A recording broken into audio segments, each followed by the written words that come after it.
आज म्हणजे कुरकुरीत असे फ्रेंच फ्राईज. त्यासाठी काय करायचं, कुकर ठेवायचं, कुकरमध्ये पाणी लिंबू घालायचं म्हणजे कुकर खराब होत नाही.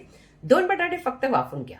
वाफायचं म्हणजे 2 शिट्या द्यायच्या. इथे कढईमध्ये अर्धी वाटी पाणी घालायचं, त्यात मीठ घालायचं, उकळायचं आणि नंतर 1 वाटी रवा घालून चांगला मिक्स करा आणि झाकून ठेवा.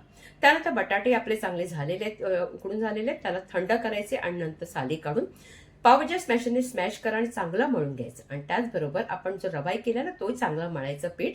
दोन्ही जिन्नस चांगली मळायची आणि चांगला पीठ मळलं गेले, अर्धं घ्यायचे, लाटून घ्यायचे आणि फ्राईज तुम्हाला जसे पाहिजे तशा पद्धतीने करू शकता. बघा छान असे आपण करून घेतलेले.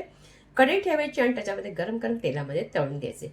अगदी मस्त कुरकुरीत असे होतात. पण अगोदर मीडियम गॅसवरती करायचं आणि मीडियम गॅसवरती अगदी मस्त तळून घ्यायचं. तुम्ही हवं असतं थोडंसं लाल तिखट, काळं मीठ, त्याचबरोबर चाट मसाला तुमच्या आवडीनुसार तुम्ही काही घालू शकता. अगदी मस्त लागतं.